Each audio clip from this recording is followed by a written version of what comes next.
ఆత్మావలోకన కార్యక్రమానికి స్వాగతం, సుస్వాగతం. Welcome to our channel Atmavalokanam. ఈరోజు మనం ఆత్మావలోకనంలో ఒక టాపిక్ పక్ష ప్రణాళిక. దానిలో పెట్టుకోవాల్సిన అంశాలు,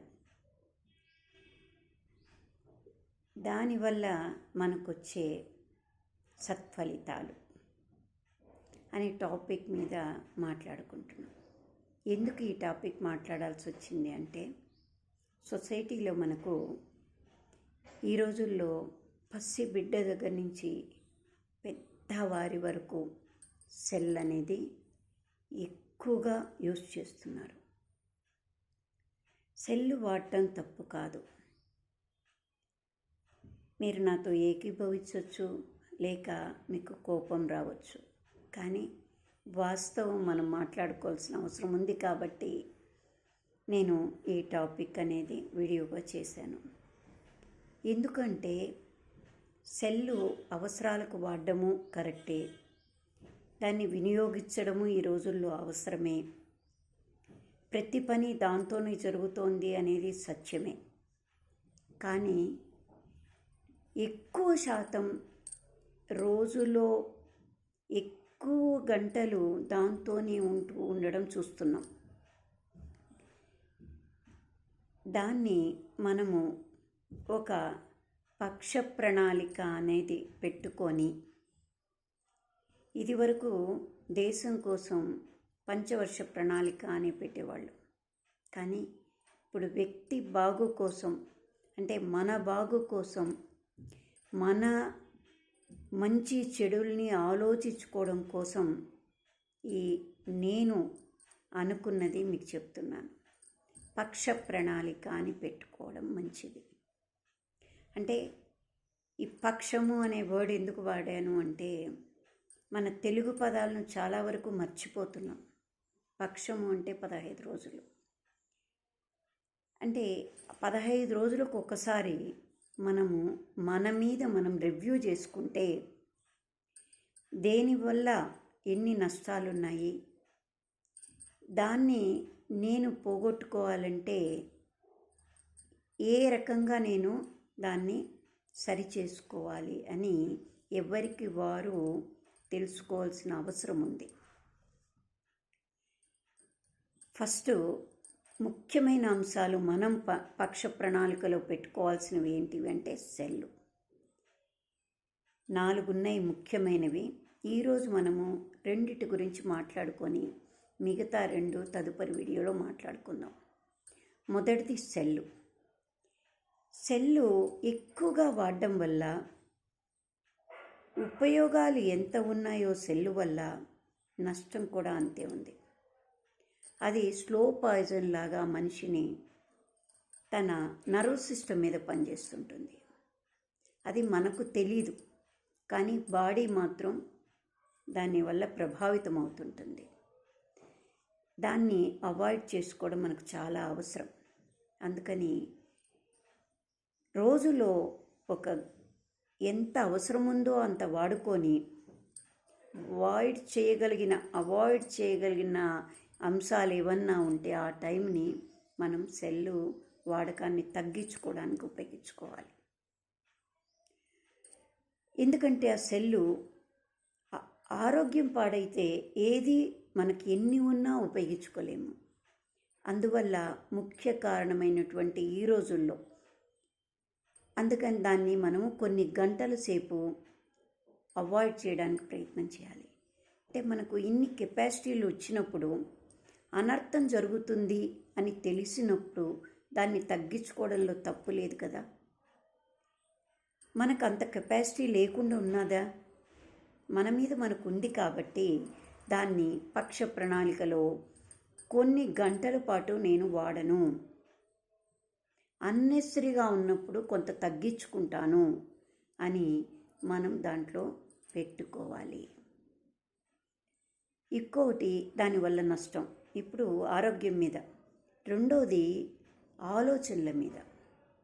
అంటే డైవర్ట్ చేసేస్తుంది అది ఆలోచనలని. కాన్సన్ట్రేషన్ దాని మీదే పడుతుంది. దాంట్లో ఏమి లేకపోవచ్చు. చూసిందే చూసి లేదు అనవసరమైనవైనా చూస్తూ ఉంటాం. అంటే అలా వేరే వాటి నుంచి డైవర్ట్ చేసేస్తుంది. మంచి ఆలోచన ఏదన్నా వస్తే అది తర్వాత చేసుకుందాంలే, అది ఇప్పుడు కాకపోతే ముందు ఇట్లా హాయిగా రిలాక్స్ అయ్యిదా ఇలా చూస్తూ ఉందాం అని మనల్ని దాని ముందు కూర్చోబెడుతుంది. కాదు, నేను ఎందుకు ఇంత దుర్వినియోగం చేసుకుంటున్నాను నా స్కిల్స్ని కానీ, నా మంచి ఆలోచనలు కానీ, నా పనిని కానీ, లేదు వేరే అకేషన్ని కానీ, ఎందుకు కాస్త నవ్వును కానీ, రిలాక్స్డ్ ఉండే విధానాన్ని కానీ, నాకు ఆరోగ్యానికి ఉపయోగపడే పనులను కానీ అవాయిడ్ చేసుకోవడానికి ఇది ఎందుకు నా మీద ప్రభావితం అవుతోంది. కాబట్టి కొన్ని గంటల్ని దాన్ని తగ్గించుకుంటాను అని పక్ష ప్రణాళికలో పెట్టుకోవాలి. ఇక మూడో అంశము అంటే ఇంట్లో ఉండే అనుబంధాలన్నిటికీ దూరం చేస్తుంది. ఈవెన్ దో పసిబిడ్డ కూడా సెల్లు పట్టుకొని ఉంటే వాడు ఆడుకుంటుంటాడు అనే రోజులకు వచ్చింది. అందుకని అది ఎంత అంటే ఎడిక్ట్ చేస్తోంది మనిషిని. అంటే అన్ని రిలేషన్స్ని తప్పిస్తూ తనకంటూ తను ఒంటరి వాడిని చేసుకుంటోంది. నిజంగా ఒంటరి వాళ్ళు బాధపడుతున్నారు చాలామంది దేశంలో కానీ ప్రపంచంలో కానీ, ఆ ఒంటరితనాన్ని భరించలేక. అలాంటిది ఈరోజు ఈ సెల్లు పుణ్యమా అని ఒంటరి వాళ్ళం అయిపోతూ ఉన్నాం. దాని నుంచి బయటికి రావాలంటే పక్ష ప్రణాళికలో మనము ఈ అంశాన్ని పెట్టుకోవాలి. నాకు నేను ఒక రెస్ట్రిక్షన్ పెట్టుకొని కొన్ని గంటల్ని తగ్గించుకోవడానికి ప్రయత్నం చేసి నా ఆరోగ్యాన్ని కానీ, నా వారితో గడిపే టైంను కానీ నేను పోగొట్టుకోకూడదు. నా మంచి ఆలోచనలు, నా స్కిల్స్ని పాడు చేసుకోకూడదు. వాటన్నిటికీ ప్రిఫరెన్స్ ఇస్తూనే దీన్ని వాడుకోవాలి అని ఒక అంశంగా పెట్టుకోవాలి. ఇక రెండవది మనం మార్చుకోవాల్సింది, మనం పక్ష ప్రణాళికలో పెట్టుకోవాల్సిన అంశం ఆహారపు అలవాట్లు. ఆహారపు అలవాట్లు ఇప్పుడు ఎవరైనా ఇష్టమైంది ఉందనుకోండి ఎక్కువ తినేస్తారు. కోపం, ఫ్రస్ట్రేషన్ వచ్చిందనుకోండి ఎక్కువ తినేస్తారు. లేదంటే పూర్తిగా మానేస్తారు. పూర్తిగా మానేసినా ఇబ్బందే, ఎక్కువగా తిన్నా ఇబ్బందే. దానివల్ల అంటే బద్ధకం, మనకు తెలియకుండానే స్తబ్దత అనేది ఏర్పడుతుంటుంది. అంటే రక్తంలో ఫ్రీగా ఫ్లోట్ అయ్యే బ్లడ్ ఉండదు. దానివల్ల ఏమవుతుందంటే మనలో ఈ సెల్ వల్ల కానీ, ఆహారపు అలవాట్ల వల్ల కానీ మనలో నిశ్శబ్దంగా కూలబడి ఉండడం ఒక పక్క, ఏ పని మీద శ్రద్ధ చూపించలేకపోవడం జరుగుతుంటాయి. ప్లస్ ఈ రోజుల్లో ఈ స్ట్రెస్సులకు కారణము అంటే యాంగ్జైటీ ఎక్కువగా పడడం వల్ల, చూడడం వల్ల, ఇవన్నీ కూడా బాడీ మీద తెలియకుండా మనకు లాంగ్ రన్లో ఇచ్చే అపకారాలన్నమాట. వాటిని అవాయిడ్ చేసుకోవడం ఇప్పటి రోజుల్లో చాలా అవసరం. పసిపిల్లలకు సెల్లు చేతిలో పెట్టి అన్నం పెడుతూ ఉంటే ఎంత పెడితే అంత తింటూ ఉంటారు. అంటే ఈ ఒకదానికొకటి ఎట్లా అవినాభావ సంబంధం ఉందో చూడండి. అందుకని ఆహారాన్ని కూడా మనకు ఆరోగ్యకరమైంది 3 రోజులు 4 రోజులు తింటే మధ్య మధ్యలో మనకు నచ్చిన వాటిని ప్రిఫరెన్స్ చేసుకొని ఇంకా వేరే నచ్చిన పదార్థాలని కొనుక్కొని కానీ చేసుకొని కానీ తినొచ్చు. తినడం తప్పు కాదు, కానీ ఆరోగ్యాన్ని కూడా చూసుకోవడం ముఖ్యం. ఇది ఉంటే అన్నీ మంచి ఆలోచనలు కానీ, మరి ఒక్కరోజు ఒళ్ళు బాగలేకపోతే అప్పుడు మనసు ఎంత కంగారు పడుతుందో తెలుస్తుంది. అంటే పోయిన తర్వాత చేయి జారాక మనము అదే చేతులు కాలాక ఆకులు పట్టుకుంటాం అనే స్థితిలో ఉన్నాం ఇప్పుడు సమాజం మొత్తం కూడా. ప్రతిదీ కూడా నష్టపోయాకనే ఆ నష్టం విలువ తెలుసుకుంటే దానివల్ల మనము రికవర్ చేసుకోలేము. చేయి జారిపోయాక మళ్ళీ మనం యథాస్థానానికి ఉండాలన్నా, మన ఆరోగ్యాన్ని తెచ్చుకోవాలన్నా, మన వాళ్ళను మనము మంచిగా మన వాళ్ళతో గడపాలన్నా తిరిగి రావు. అందుకని ఎప్పుడు చేయవలసిన పని అప్పుడే చెయ్యాలి అనేది పెద్దవాళ్ళు ఇంతకుముందు అందుకే చెప్పారు. ఏ దశలో చేయవలసిన పని ఆ దశలో చేయాలి అనేది మనకు పెద్దవాళ్ళు అందుకే పదే పదే చెప్పేవాళ్ళు. వాటిని మనము అమల్లోకి తెచ్చుకోవాలి. అందుకని ప్రతి ఒక్కరూ మనకు మనమే పక్ష ప్రణాళిక అని ఒకటి పెట్టుకొని దానిలో ఏటి వల్ల ఎక్కువ మెరిట్స్ ఉన్నాయి, డిమెరిట్స్ ఉన్నాయి, దేనికి మనం ఎక్కువగా అట్రాక్ట్ అవుతున్నాము, ఏది మనకు ఇబ్బంది పెడుతోందో దాన్ని కొంత తగ్గించుకోవడానికి ఎంతవరకు ఒక్కొక్క రవ్వ పెంచుకుంటూ దాన్ని తగ్గించుకోవడానికి ప్రయత్నం చేయాలి.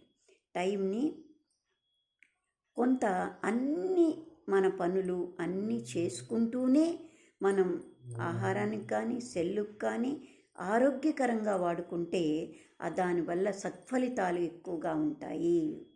అందుకని ఎప్పుడు కూడా మనం చేయవలసిన వాటిని సరైన టైంలో చేసుకోవాలి. వేరే వాటికి అట్రాక్ట్ అయ్యి వీటిని మనము తగ్గించుకున్నప్పుడు, అంటే మనం చేయాల్సిన పనిని తగ్గించి అవసరం లేని పనిని ఎక్కువ చేసినప్పుడు నష్టపోయేది కూడా మనమే. కాబట్టి ముందే ఆ నష్టాన్ని రాకుండా అవాయిడ్ చేసుకోవాలి అంటే మనము తగు జాగ్రత్తలు తీసుకోవాలి. ఇప్పుడు సమాజంలో జరుగుతున్నవే. ఆనందం అంటే ఏంటి? ఆనందం అనేది, హ్యాపీనెస్ అనేది మనసులో ఉంటుంది, ఎక్కడ వస్తువుల్లోనో బాడీలోనో ఉండదు. మనసు అంటే సంతృప్తి పడ్డప్పుడున్న ఇది దేంట్లో ఉండదు. అంటే ఒక పని, మంచి పనిలో మనం ఉన్నట్లయితే మనకు దానివల్ల సంతృప్తి దొరుకుతుంది. అదే కదా ఆనందం. అందుకే ఎవరి వేను వాళ్ళు ఎంచుకొని దాంట్లో నిమగ్నమై చేస్తుంటారు. అది ఎప్పుడు కూడా మంచి పని అయి ఉండాలి. మంచి పని ఆరోగ్యానికి మంచిది, మనసుకు మంచిది, మనకు మంచిది, ఎదుటి వారికి మంచిది. కాబట్టి ఆ దిశగా ఆలోచిద్దాము. మనము పక్ష ప్రణాళికలో మనకి ఏవి మనం పొరపాటు చేస్తున్నాము, ఏవి ఎక్కువగా చేస్తున్నాము అనేది ఆలోచించుకోవాలి.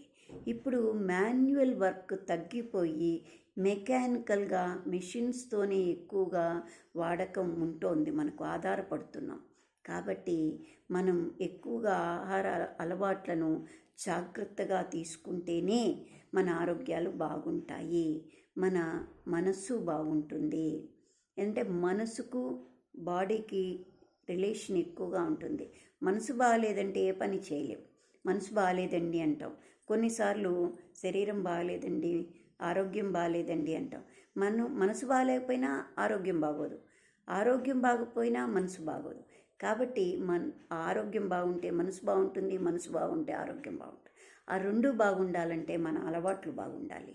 అందుకని ఈ దిశగా మనం ఆలోచించాలి. మీరేమంటారు? నా మాటలు మీకు నచ్చినట్లయితే లైక్ చేయండి, సబ్స్క్రైబ్ చేయండి. ఏదన్నా మీకు వేరే భావన అనిపిస్తే వాటిని కూడా కామెంట్ బాక్స్లో కామెంట్ చేయండి. నాకేదన్నా నా భావాన్ని మీతో తప్పక షేర్ చేసుకుంటాను. Thank you.